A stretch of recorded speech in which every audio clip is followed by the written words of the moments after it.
إلا الله لا إله إلا الله لا إله إلا الله محمد رسول الله محمد رسول الله.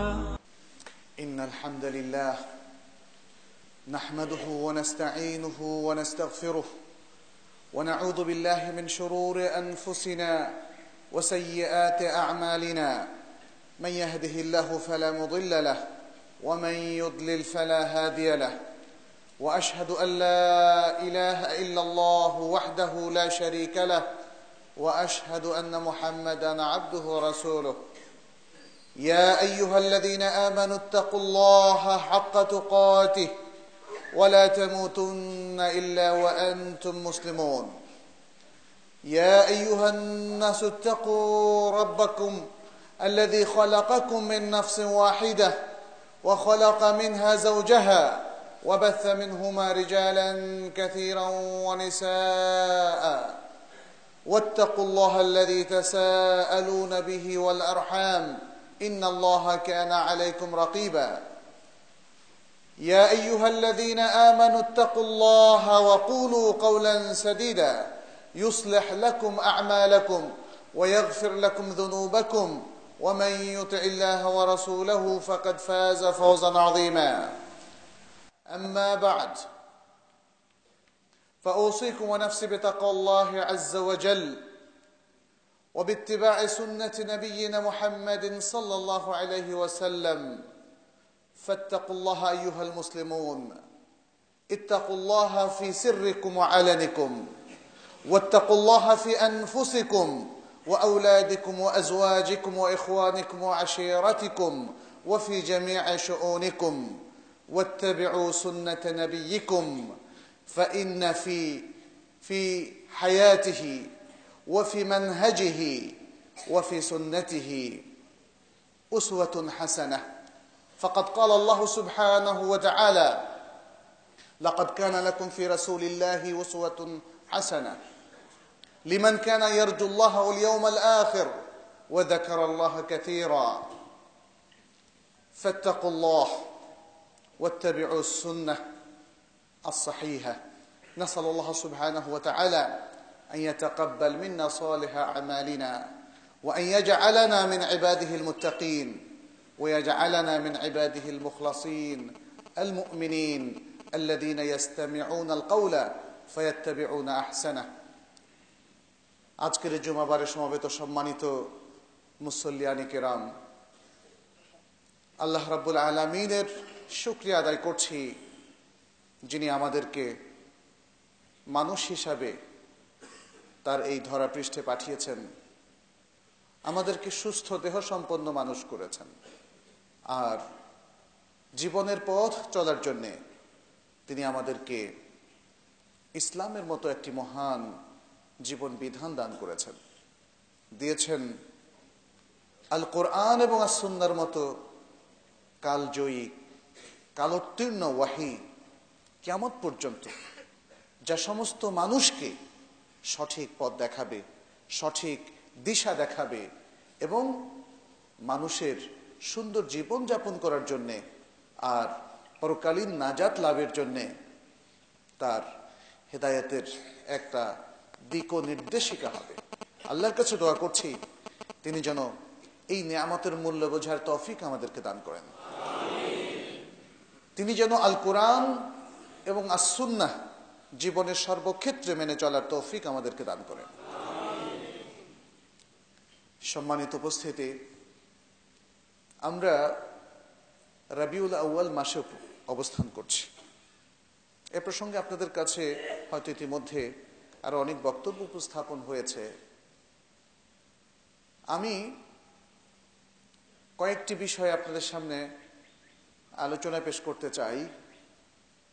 প্রথমত, সূরা আহজাবের যে আয়াতটি আপনাদের সামনে পেশ করেছি, লাকাদ কানা লাকুম ফি রাসূলিল্লাহি উসওয়াতুন হাসানাহ, রাসূলুল্লাহর মধ্যে তোমাদের জন্য রয়েছে উত্তম আদর্শ।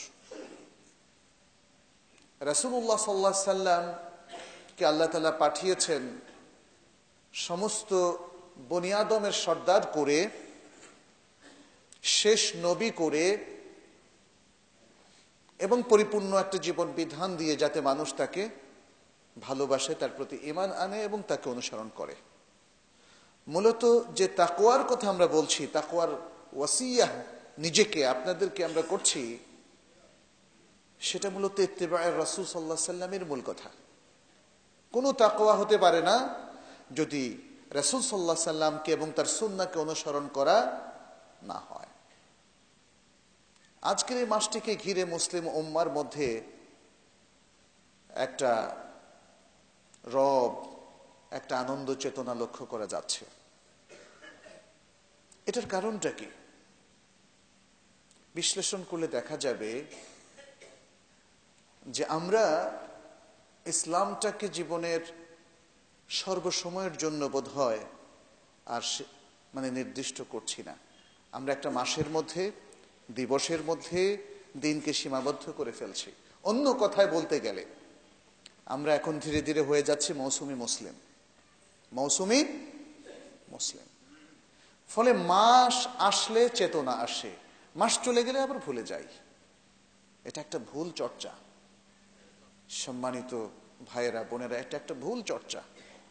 ইসলাম আল্লাহ তাআলা দিয়েছেন সব সময়ের জন্য।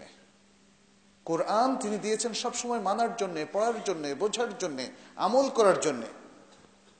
এবং সুন্নাহ, আস-সুন্নাহ নববিয়্যা শরীফা, রাসূল সাল্লাল্লাহু আলাইহি সাল্লাম থেকে যা আমরা প্রাপ্ত হয়েছি, সেটিও জীবনের সর্বক্ষেত্রে, সর্বস্থানে, সর্বসময়ে অনুসরণ করার জন্য, বাস্তবায়ন করার জন্য এবং সে অনুযায়ী জীবন গঠন করার জন্য, জীবন সমাজ পরিচালনা করার জন্য।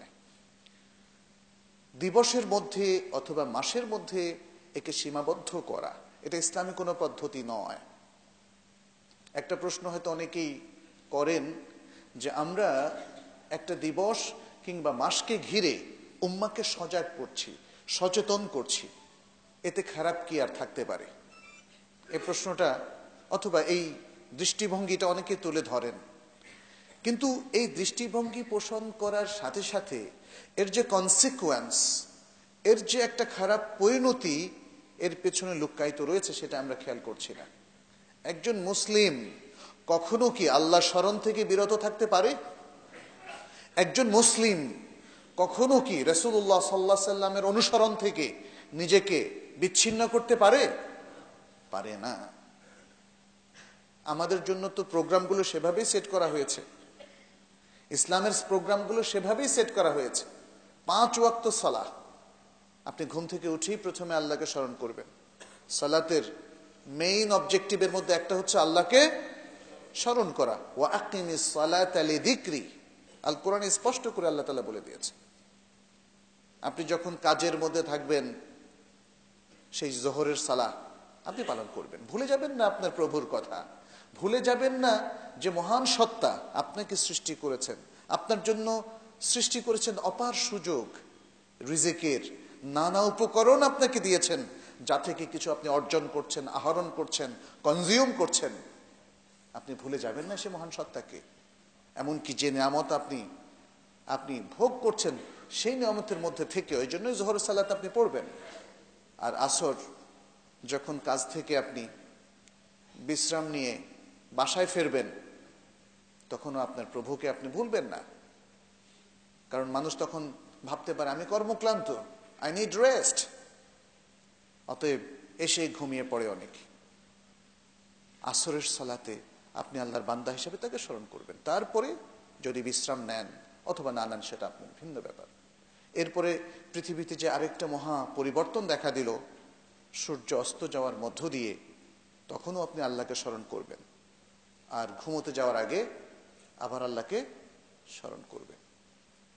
তাহলে মুসলিম তো আল্লাহ স্মরণ থেকে কখনো বিচ্ছিন্ন হতে পারে না। আমাদের জন্য কোনো অকেশন প্রয়োজন নেই, কোনো উপলক্ষ প্রয়োজন নেই যে 20 বছরের একটা বিশেষ দিনে আমরা আল্লাহকে স্মরণ করার চর্চাটা করব। এটা আমরা প্রতিনিয়ত করছি, সকাল সন্ধ্যায়, দুপুরে, রাতে, সবসময় আমরা করছি। দিবস পালন কিংবা একটা মাসের মধ্যে বিশেষ আনুষ্ঠানিকতা, প্রচলন করা, এটা মুসলিম সংস্কৃতির মধ্যে পড়ে না। মা দিবস, বাবা দিবস, বন্ধু দিবস, স্ত্রী দিবস ইত্যাদি বিভিন্ন দিবসের আমাদের কোনো প্রয়োজন নেই। মুসলিম পরিবার কন্টিনিউ করে না? তালাকের এটা একটা ব্যবস্থা আছে, কিন্তু তার মানে এই নয় যে সবাই আজকে বিয়ে করবেন আর কালকে তালাক দিবেন। না, এটা নয়। আমাদের সাংসারিক ব্যবস্থাপনা এত সুন্দরভাবে সাজানো, যদি আমরা প্রত্যেকের অধিকার রক্ষা করি তাহলে আমাদের সংসারটা মৃত্যু পর্যন্ত টিকে যায়। আলহামদুলিল্লাহ, এটা আল্লাহ তাআলার পক্ষ থেকে নিয়ামত। প্রতিদিনই আমাদের স্বামী স্ত্রীর দেখা সাক্ষাৎ হয়, এবং আমাদের পরিবারগুলো যেহেতু পরিবার ব্যবস্থাপনা বিশ্বাস করে, এবং আমরা জানি যে আমাদের উপর আমাদের মা বাবার পরিচর্যা করাটা কি ফরজ, এটা কোনো এহসান নয়। ফলে প্রতিদিনই আমরা আমাদের মা বাবার খোঁজ খবর রাখি। আমাদের জন্য মা দিবস, বাবা দিবসের প্রয়োজন এই জন্যই নেই। হাত ধোয়ার কথা বলছেন, হাত ধোয়া দিবসও আছে কিন্তু। সুবহানাল্লাহ, মানুষ এখন কোন পর্যায়ে চলে গেছে, হাত ধোয়াও কি ভুলে গেছে, যে জন্য হাত ধোয়া দিবস পালন করতে হয়। আমরা তো প্রতিদিন অজুর সাথে হাত ধুচ্ছি, মুসলমানের জন্য হাত ধোয়া দিবসের প্রয়োজন নাই। সুবহানাল্লাহ, আমাদের আয়োজনটা অনেক সুন্দর, অনেক সায়েন্টিফিক। ইসলামের এই ব্যবস্থাপনাটা অনেক সায়েন্টিফিক, কিন্তু আপনাদেরকে সেটা বুঝতে হবে। সেই গৌরববোধ, দ্বীনের প্রতি সেই মহাসম্মান, শ্রদ্ধাবোধ, ভালোবাসা, ঈমান, কনফিডেন্স, আস্থা, এগুলো আমাদের থাকতে হবে। এগুলো থাকলেই তখন দ্বীনের এই সুন্দর আয়োজনের মধ্যে আপনি দেখবেন সবকিছু সায়েন্টিফিক ভাবে আল্লাহ তাআলা সাজিয়ে দিয়েছেন। কারণ এগুলো কে প্রণয়ন করেছেন? এগুলো মহান আল্লাহ, যিনি সব সায়েন্সের স্রষ্টা, সব বিজ্ঞানের, সব জ্ঞানের আধার যিনি, তিনি এগুলো দিয়েছেন। অতএব এই সমস্ত কিছুর মধ্যে আসলে কোনো ত্রুটি নেই, কোনো ভুল নেই। ত্রুটি যা কিছু হয় আমাদের বোঝের কারণে আর আমাদের কর্মপন্থার কারণে। আমরাই ভুল করি, আমরাই ত্রুটি করি। আজকে মুসলিমরা ইসলামিক যে ম্যানেজমেন্টটা আছে, ইসলামিক ম্যানেজমেন্ট বলতে আমি অফিসের ম্যানেজমেন্ট বোঝাচ্ছি না, ইসলামের যে আয়োজনটা আছে আমাদের জীবনকে ঘিরে, আমাদের আকীদার সেটআপ নিয়ে, আমাদের চিন্তা চেতনার সেটআপ নিয়ে, কিংবা আমাদের ইবাদতের বিষয়গুলো নিয়ে, অথবা আমাদের মুআমালাত, পারস্পরিক যে ট্রানজ্যাকশন, সম্পর্ক, মানুষের সাথে মানুষের যে ব্যবহারিক জীবন, এ সব কিছু নিয়ে ইসলামের যে সুন্দর ব্যবস্থাপনা আছে, ওটাই হচ্ছে ইসলামিক কালচার। ওটাই হচ্ছে ইসলামিক কালচার, এটা মনে রাখতে হবে। এই ইসলামিক কালচারকে যেন আঁকড়ে ধরে থাকি, এটাই হচ্ছে ইত্তেবাউস সুন্নাহ, এটাই হলো সুন্নাহর অনুসরণ। মনে রাখবেন, সুন্নাহ এবং কোরআন এ দুটো বাদ দিলে ইসলামের আর কোনো কালচার থাকে না, বরং ইসলামই থাকে না। তাহলে ইসলামের এই যে সুন্দর আয়োজনের কথা বললাম, এটাই হলো মূলত রাসূলুল্লাহ সাল্লাল্লাহু আলাইহি সাল্লামের অনুসরণ, এটাই হলো মূলত রাসূল সাল্লাল্লাহু আলাইহি সাল্লামের সুন্নাহর অনুসরণ। রাসূল সাল্লাল্লাহু আলাইহি সাল্লাম পুরো জীবনভর উম্মাহকে এই শিক্ষা দিয়েছেন যাতে তার সময়ের লোকেরা, যারা সাহাবায়ে কেরাম ছিলেন রিদওয়ানুল্লাহি আলাইহিম আজমাইন, এবং তার পরবর্তীতে যারা আসবে, কিয়ামত পর্যন্ত আসতেই থাকবে, তারা প্রত্যেকে ইসলামিক কালচারের উপর থাকে, ইত্তেবাউস সুন্নাহর উপরে থাকে, তাকওয়ার উপরে থাকে। রাসূল সাল্লাল্লাহু আলাইহি সাল্লাম এই জিনিসটা নিশ্চিত করার জন্য আমাদেরকে শিখিয়েছেন যেন অন্য সংস্কৃতির ব্যাপারে আমরা সতর্ক থাকি। অন্য সংস্কৃতি যা আমাদেরকে শিরক শেখায়, যা আমাদেরকে বেদাত শেখায়, যা আমাদেরকে পাপ শেখায়, তা থেকে বিরত থাকার জন্য নানাভাবে কোরআন আমাদেরকে দিক নির্দেশনা দিয়েছে, রাসূলুল্লাহ সাল্লাল্লাহু আলাইহি সাল্লাম আমাদেরকে দিক নির্দেশনা দিয়েছেন। সিম্পলি যে কোনো ইবাদতের ক্ষেত্রে আপনি যদি চিন্তা করেন তাহলে জিনিসটা আপনাদের সামনে ক্লিয়ার হবে। যেমন আমরা জানি যে তাওয়াফের মতো একটা মহান ইবাদত, এটা জাহেলি যুগের মানুষেরা কাপড় ছেড়ে করত, তাই না? যখন তাদের কাপড় পাওয়া না যেত, নির্দিষ্ট অর্থ হালাল কাপড় অথবা যে কোনো তাদের একটা ক্রাইটেরিয়া ছিল, তখন তারা কাপড় ছেড়েও করত, কাপড় পরেও করত, কাপড় ছেড়েও করত। কিন্তু মুসলিমের জন্য এটা পারমিটেড না। কেন? এখানে অনেকগুলো ভায়োলেশন আছে। অতএব অমুসলিমদের কালচার এখানে ঢুকবে না। আমাদের পোশাকের কালচারও আছে, তাই না? নারীদেরকে বলা হয়েছে কমপ্লিট হিজাবের মধ্যে থাকার জন্য। পুরুষরাও পর্দার মধ্যে থাকবে, তবে ঠিক নারীদের হিজাবের যে ড্রেস কোড, এটা পুরুষের জন্য না, এটা হচ্ছে Islamic culture. Lower your gauge, আপনার দৃষ্টিকে আপনি অবনত রাখবেন, এটা আমাদের কালচার। আমাদের মেয়েরা অশ্লীলভাবে চলবে না, অশ্লীল পোশাক পরবে না, এটা আমাদের কালচার। এটাই হচ্ছে সুন্নাহ, এটাই হলো সুন্নাহ। এইভাবে আমরা দেখতে পাচ্ছি রাসূল সাল্লাল্লাহু আলাইহি ওয়াসাল্লাম অত্যন্ত সতর্কতার সাথে এই উম্মার প্রত্যেকটা লোককে একটা তারবিয়ত দিয়েছেন যে ইসলামিক কালচারের মধ্যেই থাকবে, কোরআন সুন্নাহ অনুসরণের মধ্যেই থাকবে, এবং এর বিরোধী যে কোনো কালচার তারা পরিহার করবে।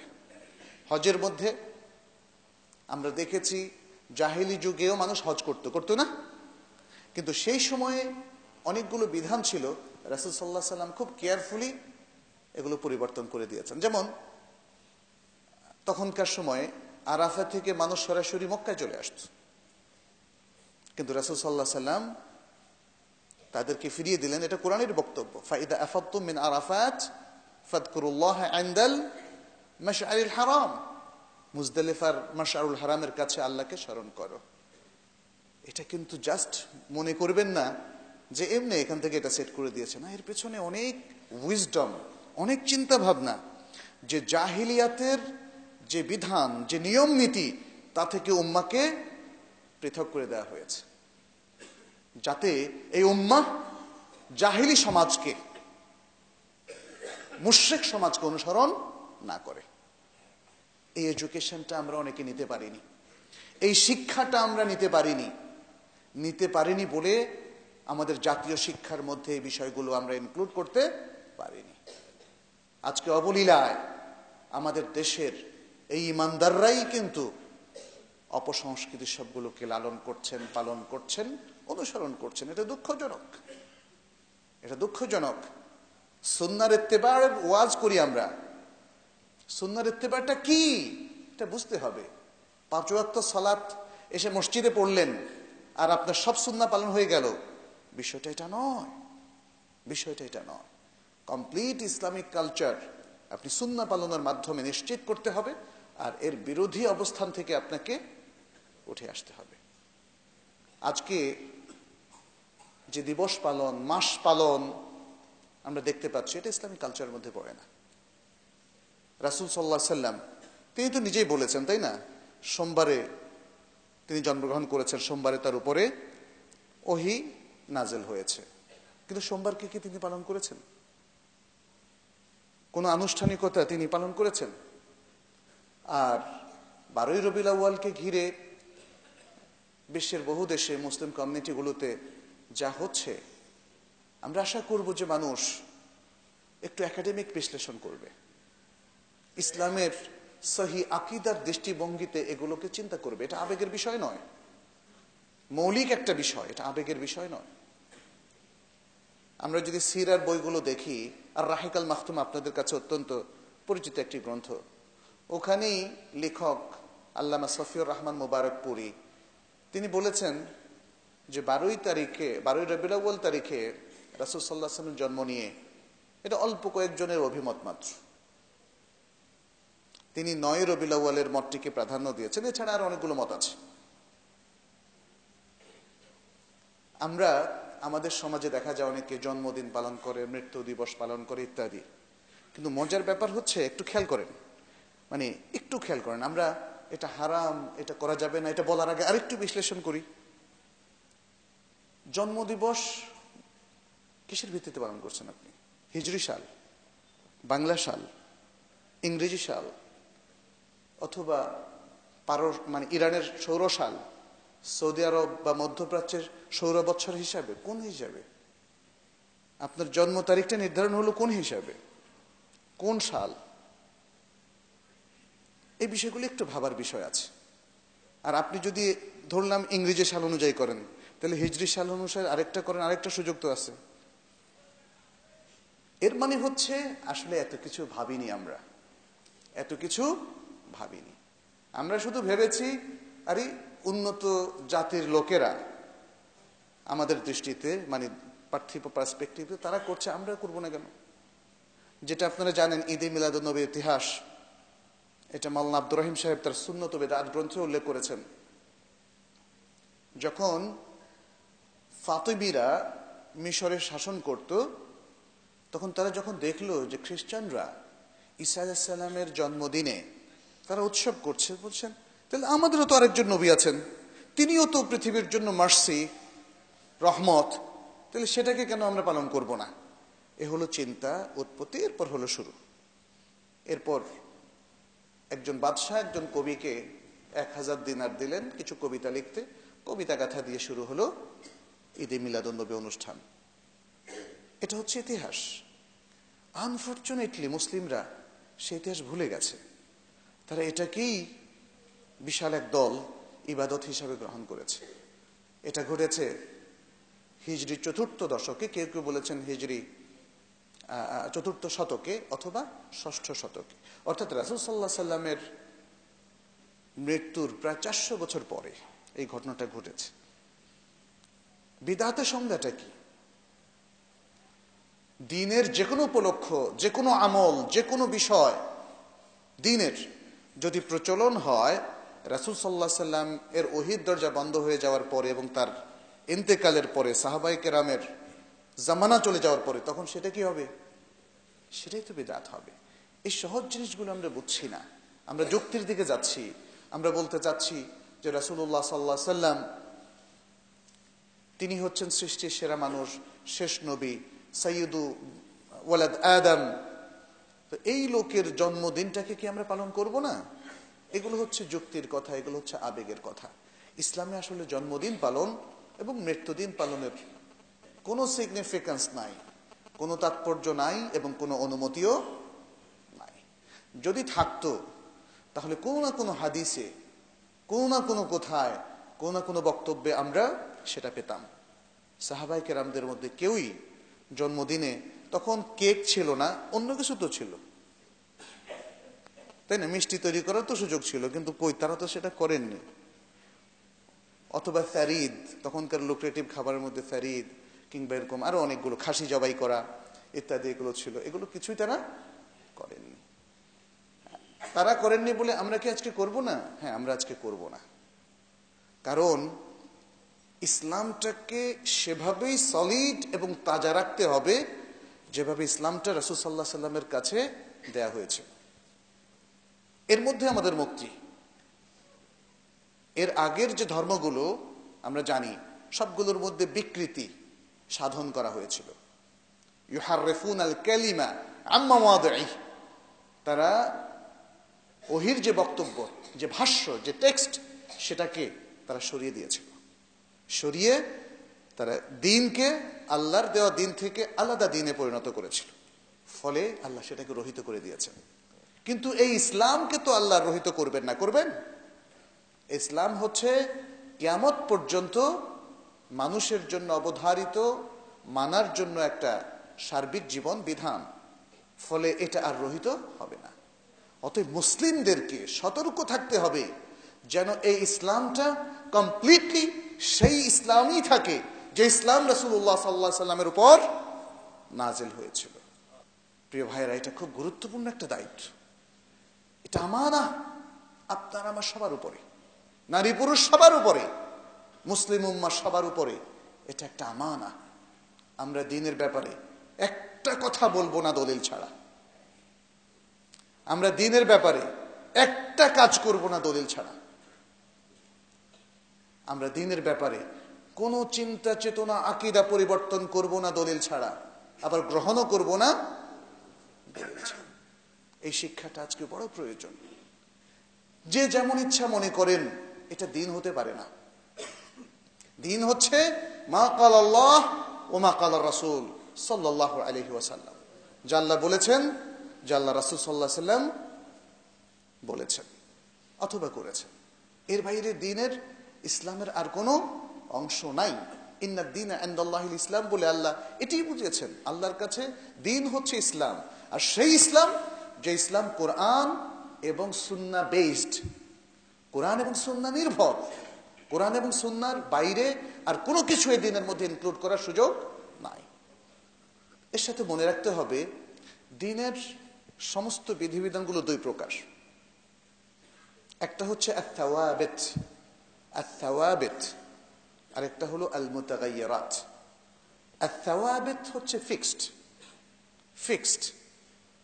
দ্বীনের ইবাদতগুলো ফিক্সড, দ্বীনের ইমানের বিষয়গুলো ফিক্সড, গায়বী ইনফরমেশনগুলো ফিক্সড। জান্নাত জাহান্নাম সম্পর্কিত তথ্য, আল্লাহর কিতাব সম্পর্কিত তথ্য, আখিরাত সম্পর্কিত তথ্য, তাকদীর সম্পর্কিত তথ্য, নবী রাসূলদের সম্পর্কিত তথ্য, এগুলো ফিক্সড। এখানে আর কোনো হাত দেওয়া যাবে না, চেঞ্জ করা যাবে না কোনো কিছু, কোনো আকীদা। আল্লাহ তার সম্পর্কে যা বলেছেন আল কোরআনে অথবা মুহাম্মদ সাল্লাল্লাহু আলাইহি সাল্লাম আর সুন্নাহর মধ্যে আল্লাহ সম্পর্কে যে ধারণা দিয়েছেন এগুলো ফিক্সড।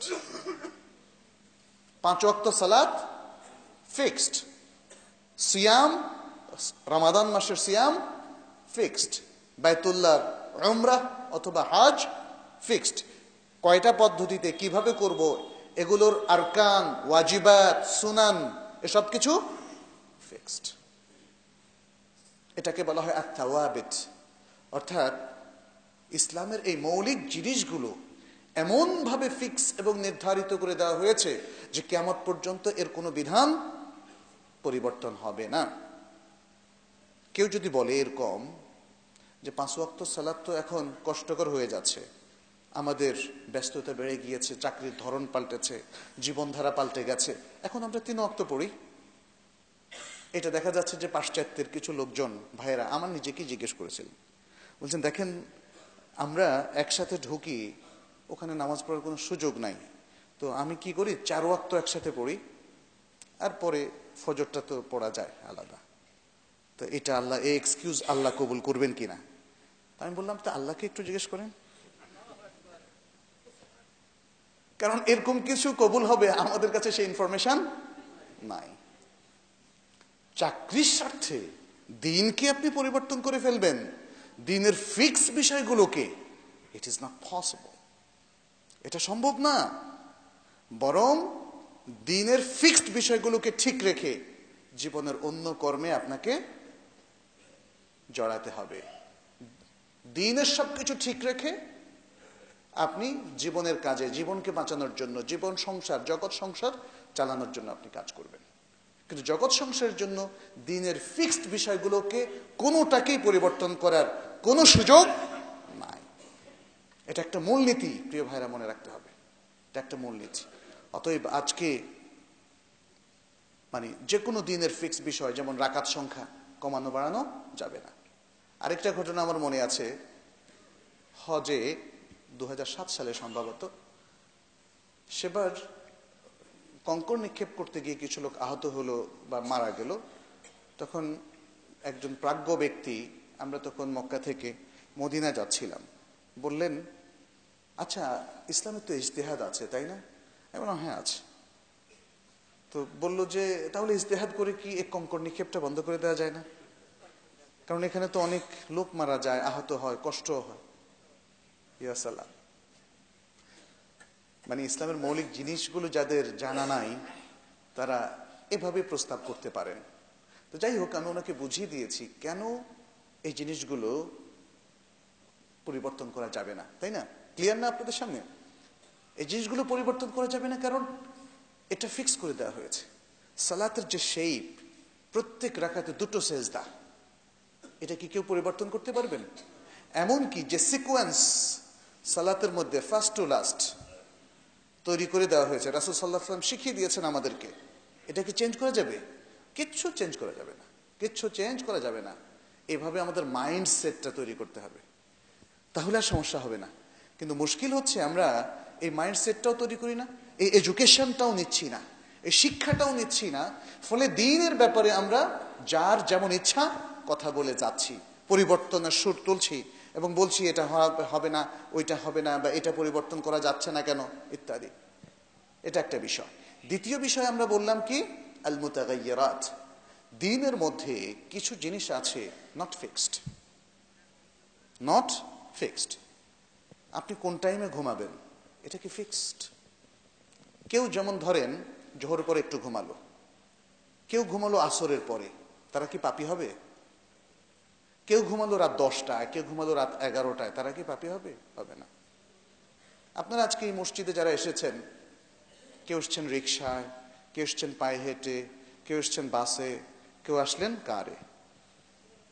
তার মানে হলো এ তেলে আসার পদ্ধতিটা ফিক্সড না। আপনি কোন প্রফেশনে যাবেন, আপনি কি একজন শিক্ষক হবেন, নাকি একজন ইমাম হবেন, অথবা একজন ব্যবসায়ী হবেন, নাকি একজন প্রশাসনিক কর্মকর্তা হবেন, এটা কি ফিক্সড? এটাও ফিক্সড না।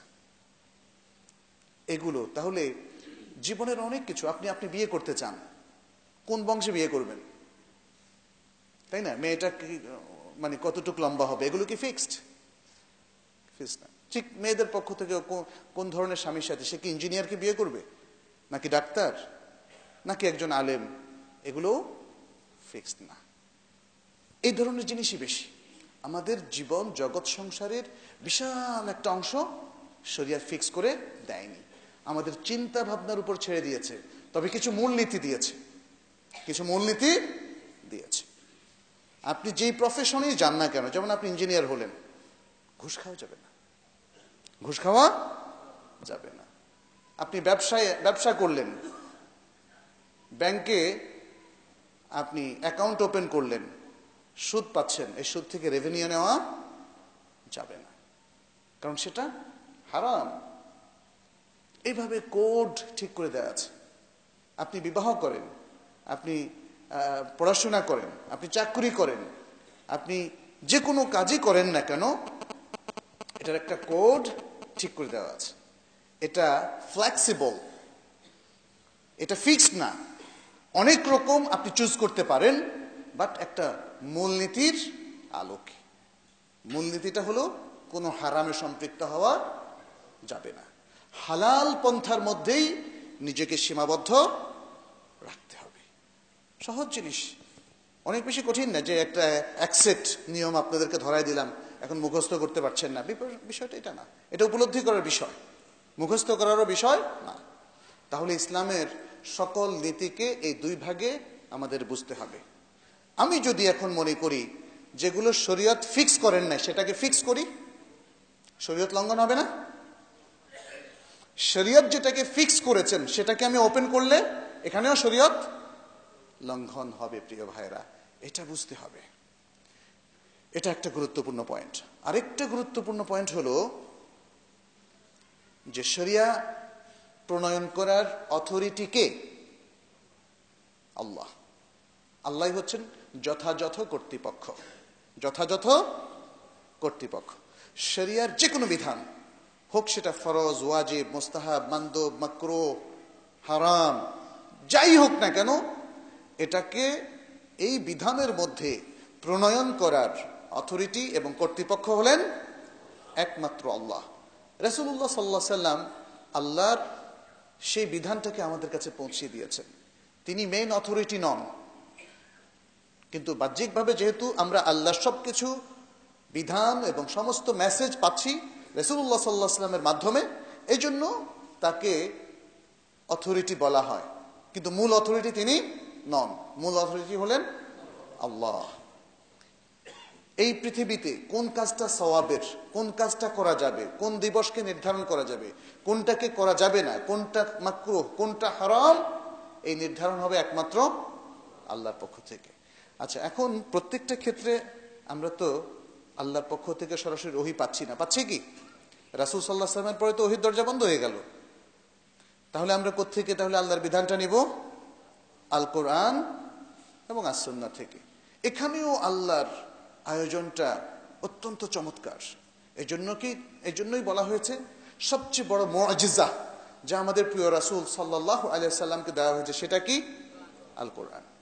আল কোরআনের বক্তব্যগুলোকে আল্লাহ এতটা সায়েন্টিফিক করেছেন যে কিয়ামত পর্যন্ত মানুষ তার জীবনের সার্বিক সমাধান এই গ্রন্থ থেকে নিতে পারবে। কারণ কি? একটা কারণ হচ্ছে এই গ্রন্থের সাথে ব্যাখ্যামূলক আরেকটা ওহী যে দেয়া আছে, সেটা কি? সুন্নাহ। এই গ্রন্থের ব্যাখ্যা হলো সুন্নাহ। অতএব কোরআন এবং সুন্নাহ মিলে যে কমপ্লিট একটা আইন বিধান এখানে আছে, এটা কিয়ামত পর্যন্ত মানুষের জন্য যথেষ্ট উপযোগী এবং যথেষ্ট চলবে। আজকের প্রেক্ষাপটে সম্মানিত ভাইরা, আমাদেরকে স্মরণ রাখতে হবে আজকে যেই নতুন নতুন জিনিসগুলো আমরা প্রচলন করছি সেটা কোন কোডের মধ্যে পড়ছে। আমি মূলনীতিমূলক আলোচনাগুলো আপনাদের সামনে করলাম যাতে করে আমাদের ডিসিশন মেক করতে সুবিধা হয়। আজকে আপনি মাজার ভিত্তিক কিছু কর্মকাণ্ড পরিচালনা করছেন, কোন কোডের মধ্যে এটা আছে? কিভাবে এটাকে প্রণয়ন করলেন? কোন মেথডোলজিতে, কোন পদ্ধতিতে, কিভাবে এটার পারমিশনটা পেলেন? কে এর পারমিশনটা দিল? ঈদে মিলাদুন্নবী করছেন, কে এর পারমিশনটা দিল? এর আসলটা কোথায়? দলিলটা কোথায়? এর প্রচলনটা কখন হয়েছিল? কিভাবে হয়েছিল? আপনি মিলাদ এর ব্যবস্থা করছেন যে কোনো নতুন ঘরে উঠলে, যে কোনো নতুন প্রতিষ্ঠান শুরু করলে, কোথায় পেলেন এটা? আপনাকে অবশ্যই জবাব দিতে হবে। কারণ আপনার প্রত্যেকটা মুভমেন্ট মুসলিম হিসাবে শুড বি বেসড অন দলিল, অন এভিডেন্স। দলিল এবং প্রমাণের ভিত্তিতে আপনাকে ডিসিশন নিতে হবে। অন্য কথায় বলতে গেলে আপনাকে জ্ঞানমুখী হতে হবে, জ্ঞান নির্ভর চলতে হবে। এই কথাটা আমরা আমাদের অনেক আলোচনায় বলেছি। আপনি প্রমাণটা পাবেন কোথায়? প্রমাণ কি নিজে নিজে হাজির হবে সুস্টিপ দিলে? আপনাকে শিখতে হবে, জানতে হবে, না জানলে স্কলারদের কাছে যেতে হবে। ইসলামের পুরোটাই জ্ঞান নির্ভর। যেহেতু আমরা বলেছি ইসলামের প্রত্যেকটা বিধান, এমনকি যেটা জায়েজ কিংবা না জায়েজ, ওটাও দলিল নির্ভর, তার মানে জ্ঞান নির্ভর। যদি এই উম্মার লোকেরা, এই কমিউনিটির লোকেরা জ্ঞান অনুসন্ধানী না হয়, জ্ঞানের পেছনে না ছোটে, জ্ঞান দ্বারা আলোকিত না হয়, তাহলে তাদের পক্ষে সঠিক পথে থাকা সম্ভব হবে না। কারণ তখন সে গেস করবে, অনুমান করবে, সে ধারণা করবে, অথবা সে কারো কাছ থেকে শুনবে, শুনে আমল করবে, দেখে আমল করবে। মক্কা মদিনায় যারা হজে গিয়েছেন দেখেছেন যে কতজন কত রকম আমল করে, আর কিছু লোক আছে পড়াশোনা নাই, ও কে কি করে এটা লক্ষ্য করে, তারপর সেটা করে। আমি নিজে দেখেছি এরকম। দেখা গেল যে একজন একটা দরজা জড়িয়ে ধরে কাঁদতেছে, এখন পিছনে দেখলাম যে লম্বা লাইন হয়ে গেল। কি ভাই, কি বলছে? উনি দরজা ধরলেন, আমরাও ধরবো। তো উনি কেন ধরলেন তা তো জানি না, নিশ্চয় এর মধ্যে কিছু আছে। ইয়া সালাম, এইটা এক্সপেক্টেড না, এটা আকাঙ্ক্ষিত না, প্রত্যাশিত না। যিনি হজ করতে যাচ্ছেন, একজন শিক্ষিত ব্যক্তি, অনেক টাকা খরচ করে আপনি একটা পিলার ধরে দাঁড়িয়ে কাঁদবেন, এর সিগনিফিকেন্সটা কি, তাৎপর্য কি? বোঝা যায় যে আসলে বরকতের জন্য। যিনি ধরেছেন ওনাকে জিজ্ঞেস করার পর উনি বললেন আমি তো বরকত চাচ্ছি। পিছন লোকরা বললেন হ্যাঁ আমরাও তাইলে বরকতই চাচ্ছি, যদি এটা ধরে বরকত পাওয়া যায়, আমার বুকের রোগটা ভালো হয়, শরীরটা ভালো থাকে, তাইলে তো ধরবো না কেন? কিন্তু কথা হচ্ছে এর কোনো দলিল আছে? ইয়া সালাম, মক্কা মদিনায় গিয়েও মানুষ দেখেন সেখানে যায় হেদায়েতের জন্য, আল্লাহকে খুশি করার জন্য, আল্লাহকে পাওয়ার জন্য। রাসূল সাল্লাল্লাহু আলাইহি ওয়াসাল্লামের দেশে যায় মদিনায় তার সুন্নাহর একটা ইন্সপিরেশন আনার জন্য। সুন্নাহর ইন্সপিরেশন, একটা উৎসাহ, উদ্দীপনা। এই সেই মদিনা যেখানে থেকে রাসূল সাল্লাল্লাহু আলাইহি ওয়াসাল্লাম মানুষকে দিক নির্দেশনা দিয়েছিলেন, মানুষকে গাইড করেছিলেন। আপনি সেখানে যাচ্ছেন সেখান থেকে সেই ইন্সপিরেশন আনার জন্য, আপনি সেখানে সেই কমিটমেন্ট, সেই প্রতিজ্ঞাকে নবায়ন করার জন্য, যেই মদিনা থেকে ফিরে গিয়ে আমি সুন্নাহর বাইরে কোনো কাজ করব না। কিন্তু আনফরচুনেটলি জ্ঞান নির্ভর না হওয়ার কারণে, জ্ঞানমুখী না হওয়ার কারণে সেখানে গিয়ে খাকে শেফা খোঁজে। খাকে শেফা ফার্সি শব্দ, মানে আরোগ্য লাভের মাটি। ইয়া সালাম, আরোগ্য লাভের মাটি আছে নাকি আবার কিছু? কেউ এই আরোগ্য লাভের মাটি বাকি গোরস্থান থেকে সংগ্রহ করে, মনে করে কবরের উপর থেকে, ওই যে সামিরি যে নিয়েছিল সেরকম কিছু একটা যদি নেওয়া যায় তাহলে তো কাজ করতে পারে, কাজ করলেই তো হলো, হোক না শিরক। ইয়া সালাম, প্রিয় ভাইরা, জ্ঞান নির্ভর হতে হবে। জ্ঞান নির্ভর না হলে আজকে এই সমাজ থেকে বেদাত এবং শিরককে দূর করা যাবে না। আর আমাদেরও সবাই মানে একটু একটু সতর্ক হতে হবে। চলুন আমরা সবাই এই প্ল্যানটা নেই। আমি ব্যক্তিগতভাবে প্ল্যান নেই যে আমি আসলে প্রয়োজনীয় জ্ঞানটুকু আমি অর্জন করব, সাথে সাথে আমার স্ত্রীকে, আমার সন্তানকে, আমার মা বাবাকে, অন্যদেরকে জ্ঞানমুখী করব। আর যে প্রতিষ্ঠানগুলো আছে আমাদের, মাদ্রাসা কিংবা স্কুল কলেজ, আমরা সেখানেও দ্বীনি জ্ঞান যাতে সঠিকভাবে মানুষ শেখে সে ব্যবস্থা করতে পারি। কারণ বিশুদ্ধ জ্ঞান যা একজন ভালো মানুষ, গুড সিটিজেন তৈরি করে, ভালো মুসলিম তৈরি করে, কল্যাণময় ব্যক্তিত্ব তৈরি করে, এটার বিরোধিতা কেউ করবে না। আজকে ইসলামকে যদি ভুল বুঝে, ইসলামটাকে যদি এমনভাবে ব্যবহার করে যা সমাজের জন্য ক্ষতিকর হয়, তখন মানুষের মধ্যে একদল দ্বীনের বিরোধী হয়ে যাবে। ইসলামের সঠিক ধারণা যদি ইমপ্লিমেন্ট করা না যায়, তখন ভুল ধারণা মানুষের মধ্যে প্রতিষ্ঠিত হবে। আজকে ভালো আখলাকের মুসলিম যদি না পাওয়া যায়, সুন্দর ব্যবহার করছেন, মানুষের উপকারে এগিয়ে আসছেন, মানুষের কল্যাণে খরচ করছেন, এরকম লোক যদি আজকে না পাওয়া যায়, তাহলে তো মানুষ ভাববে যে ইসলাম এরকমই। কারণ ইসলাম হচ্ছে একটা মেথড অফ গাইডেন্স, একটা ইনস্ট্রাকশন। এই ইনস্ট্রাকশন মেনে চললে একটা প্রোডাক্ট তৈরি হয়। আমরা হচ্ছে ইসলামের প্রোডাক্ট। এখন আমরা যদি ভালো না হই, তখন মানুষ ভাববে ইসলামের প্রোডাক্ট ইজ নট গুড। একটা কারখানা থেকে যে প্রোডাক্টটা বের হয়, সাবান ধরেন, এই সাবানটা যদি ভালো না হয়, তাহলে বুঝতে হবে যে এখানে প্রবলেম আছে, এই কোম্পানির সাবান নেওয়া যাবে না। ইসলামও একটা কোম্পানি, এই কোম্পানির প্রোডাক্ট যদি ভালো না হয়, তখন মানুষ বলবে এই কোম্পানির প্রোডাক্ট, এদের সাথে ইন্টারাক্ট করা যাবে না। আমাদের উপর অনেক আমানত। সম্মানিত ভাইরা, আসুন আমরা সে আমানত রক্ষা করি। আমি বিস্তারিত সবকিছুর আলোচনা করলাম না, কিন্তু এটা হচ্ছে কি পয়েন্ট। যে পয়েন্টগুলো আজকে আপনাদের সাথে শেয়ার করলাম, এটা হলো কি পয়েন্ট। এই বিষয়গুলো আমাদেরকে বুঝতে হবে, জ্ঞান নির্ভর হতে হবে।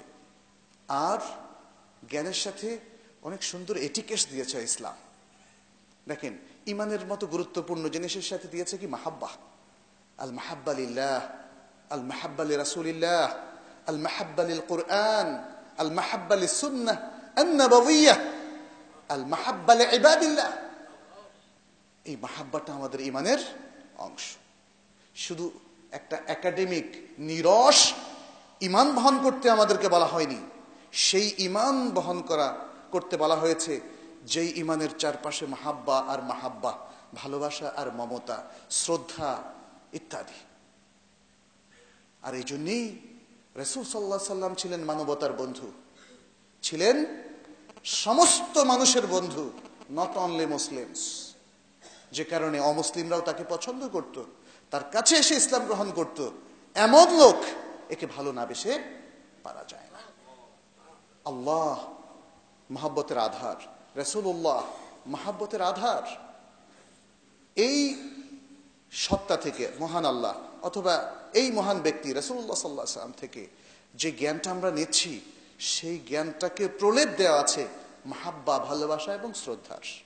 আজকে যদি সত্যিকার ভাবে কোরআন সুন্নাহ মোতাবেক আমরা নিজেদের সবকিছু গঠন করি, তাহলে আমাদের মধ্যে সে একই জিনিস থাকবে।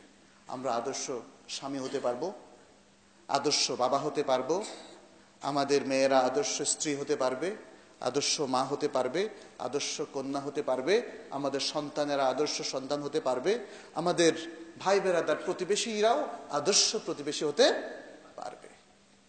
প্রিয় ভাইরা, পয়েন্ট কিন্তু একটাই, সেটা হচ্ছে জ্ঞান নির্ভর এবং এটিকেট নির্ভর, আদব নির্ভর।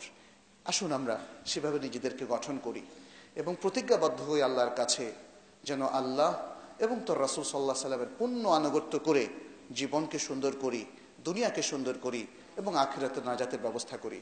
আকুলু কাউলি হাদা ওয়া আস্তাগফিরুল্লাহ লি ওয়া লাকুম ওয়া লিসাইরিল মুসলিমিন ইন্নাহু হুয়াল গফুরুর রহিম। আলহামদুলিল্লাহ নাহমাদুহু ওয়া নুসাল্লি আলা রাসূলিহিল কারীম। أشهد أن لا إله إلا الله وحده لا شريك له وأشهد أن محمدا عبده ورسوله عباد الله اتقوا الله واتبعوا سنة نبيكم وكونوا عباد الله الصالحين وكونوا مع الصادقين نسأل الله سبحانه وتعالى أن يجعلنا من الصادقين وأن يجعلنا مع الصديقين والأنبياء والشهداء أجمعين সম্মানিত আজকের এই জুমাবারের সমাবেত মুসল্লিয়ানে কেরাম, আমরা সুন্নাহর গুরুত্বের উপরে আলোচনা করেছি এবং বলেছি সুন্নাহর অনুসরণটাই হচ্ছে ইসলামিক কালচার।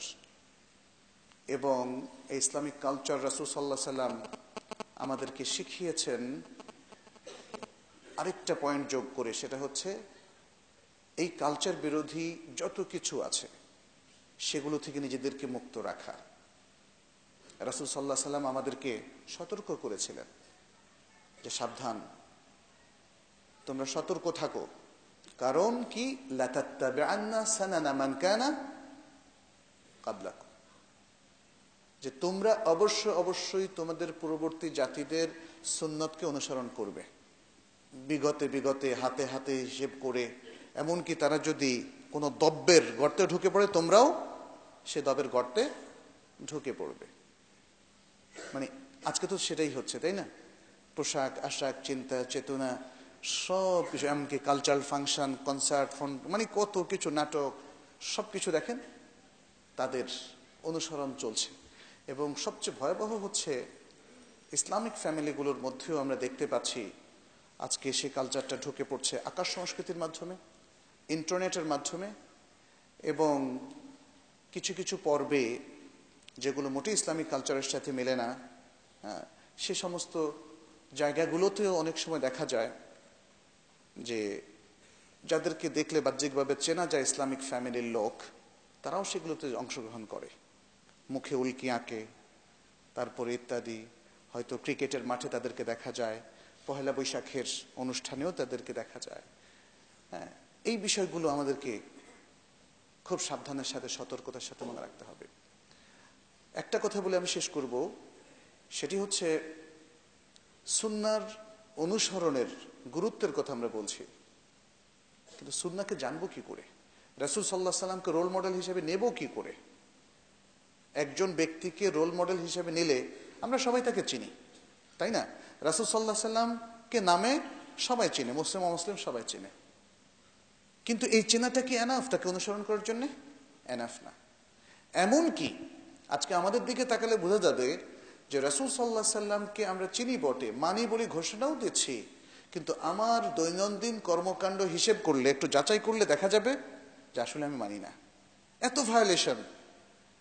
ভায়োলেশন। তাহলে চিনলাম কোথায়? এরপরে যদি মাসালায় জিজ্ঞেস করি তাহলে দেখা যাচ্ছে আরো গোজামিল, কিছুই জানে না। তাহলে এই ব্যক্তি রোল মডেল, এ কথাটা মানলে যথেষ্ট নয়, তাকে চিনতে হবে, বুঝতে হবে, পড়তে হবে। এবং সেটার জন্য দুটো সাবজেক্ট আমাদের পড়তে হবে। একটা হলো আসিরা আন-নাবাউইয়া। আনফরচুনেটলি যদি আমি এখানে জিজ্ঞেস করি সবাইকে যে কয়জন আপনারা যে কোনো একটা বই পড়েছেন, রাসূল সাল্লাল্লাহু আলাইহি ওয়াসাল্লামের পুরো জীবনীটা একবার পড়েছেন, একটা বই ফার্স্ট টু লাস্ট, তাহলে খুব কম হাতই উঠবে। আমি হাত উঠাতে বলবো না আপনাদেরকে। এটা খুব দুঃখজনক যে পৃথিবীর শ্রেষ্ঠতম ব্যক্তির জীবনীটা, যাকে অনুসরণ করা আমাদের উপর ফরজ না, সেটাই পড়লাম না আমরা। আর পড়লাম সামান্য গল্পের মতো একটু, মানে ওই চেতনা নিয়ে পড়িনি যে ব্যক্তিকে আমাকে অনুসরণ করতে হবে। He is my role model. তাহলে সেই চেতনা নিয়ে কি আমরা পড়েছি? এটা একটা বিষয়। তাহলে এই কাজটা করতে হবে। আপনারা অন্তত আর রাহিক আল মাখতুমটা পড়ে নেন, আর রাহিক আল মাখতুম। দ্বিতীয় বিষয়টা হচ্ছে সিরা পড়তে গিয়ে আপনি দেখবেন যে সবকিছু ডিটেলস আসেনি। ওখানে দেখবেন যে নামাজ কিভাবে পড়তে হবে ওটা নাই। কিছু কিছু আলোচনা আছে যে রাসূল সাল্লাল্লাহু আলাইহি ওয়াসাল্লাম নামাজ পড়েছিলেন, মেরাজের ঘটনাটাও আছে, কিন্তু সালাত 5 ওয়াক্ত কিভাবে পড়বেন সে ডেসক্রিপশনটা সিরার মধ্যে নাই। সিরার মধ্যে এটাও নাই, হয়তো এটা প্রাসঙ্গিকভাবে আসতে পারে তিনি 2-1 বার ওযু করেছিলেন, কিন্তু কিভাবে ওযু করেছিলেন, তাহারাত অর্জন করেছিলেন, গোসল তায়াম্মুম করেছিলেন, এগুলো সিরার মধ্যে নাই। তাহলে সিরার বইয়ের সাথে এই মহান ব্যক্তি সাল্লাল্লাহু আলাইহি ওয়াসাল্লাম তাকে জানতে হলে as-সুন্নাহ নাবাবিয়াটাও পড়তে হবে, এবং পড়বেন সবাই। যদি প্রশ্ন করি, আমরা তো জানি যে সুন্নাহর উপরে অনেকগুলো সংকলন আছে, সহিহ বুখারী, সহিহ মুসলিম, আস-সুনান আল-আরবা, মুসনাদ ইমাম আহমদ, এবং আরো অনেকগুলো মাসানিদ, সহিহ ইবনে খুজাইমা ইত্যাদি আরো অনেকগুলো বই আছে। যদি প্রশ্ন করি যে কোনো একটা বই ফার্স্ট টু লাস্ট কেউ কি পড়েছেন? ইয়া সালাম, অনেক আলেমেরও হাত উঠবে না, অনেক আলেমেরও হাত উঠবে না। এত কম গুরুত্ব দিচ্ছি কেন? গল্পের সিরিজ তো যদি বলি যে হুমায়ুন আহমেদের সব বই কে শেষ করেছেন, অনেক হাত উঠবে। মাসুদ রানার সিরিজ কে শেষ করেছেন, অনেক হাত উঠবে। কিন্তু আমাদের কাছে সুন্নাহর গুরুত্ব কি এতই কমে গেল যে এত এত গল্পের বই পড়ে শেষ করছি, এক একটা বই মোটা মোটা, কিন্তু সুন্নাহর বইগুলো আমরা পড়ছি না। একবার একটা বই। আমি আশা করব যে আসুন আমরা সিরার অন্তত একটা বই এবং সুন্নাহর অন্তত একটা বই প্রথমে শেষ করি, পরে আরো প্ল্যান করি, কিন্তু প্রথমে একটা শেষ করি, যেমন সহিহ বুখারীটা আমরা শেষ করি। আর সুন্নাহ পড়ার সময় আরেকটা জিনিস একটু খেয়াল রাখতে হবে, মানে পড়ার সাথে সাথে নিজেকে মুজতাহিদ পর্যায়ে নিয়ে যাবেন না, এটা একটা প্রবলেম। কারণ এই হাদিসগুলোর সাথে ডিল করার বিষয়টা যদি হাদিস শাস্ত্রের মেথডগুলো আপনি না পড়েন তাহলে আপনি বুঝবেন না। সেক্ষেত্রে অবশ্যই আপনারা স্কলারদের সাহায্য সহযোগিতা নেবেন, প্রয়োজনে তাদের সাথে ডিসকাস করবেন। হাদিস পড়েন, কোনো অসুবিধা নেই, এবং পড়ার জন্য আমি উদ্বুদ্ধ করছি, but how to deal with this hadith, with this book of hadith, সেটা আপনাকে স্কলারদের সাথে ডিসকাস করে নিতে হবে। আর আমি আশা করব যে এই মসজিদে অন্তত পক্ষে একটা দুটো তিনটা হাদিসের হালাকা চালু হতে পারে, বুখারী শেষ হওয়া পর্যন্ত চালু থাকবে। এটা মসজিদ নববীর মধ্যে আছে, এটা মসজিদুল হারাম মক্কার মধ্যে আছে। বেশি কিছু দরকার নেই, অর্থটাই শেয়ার করুক, মুসল্লিদের সাথে অর্থটাই শেয়ার করুক, এনাফ।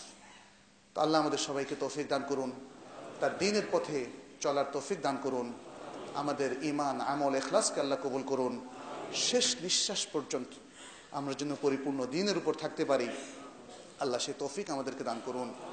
আমাদের মধ্যে যারা অসুস্থ আছেন আল্লাহ তাদেরকে সুস্থ করে দিন, যাদের অভাব আছে, অনটন আছে, আল্লাহ সে অভাব দূর করে দিন, যাদের টেনশন আছে, অস্থিরতা আছে, আল্লাহ সেটাও দূর করে দিন।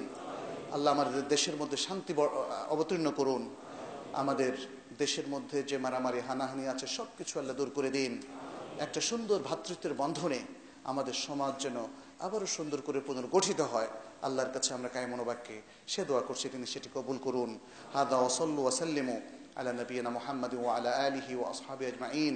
ফাকাদ ক্বালা আল্লাহু সুবহানাহু ইন্নাল্লাহা ওয়া মালাইকাতাহু ইউসাল্লুনা আলান নবী ইয়া আইয়ুহাল্লাযীনা আমানু সাল্লু আলাইহি ওয়া সাল্লিমু তাসলিমা।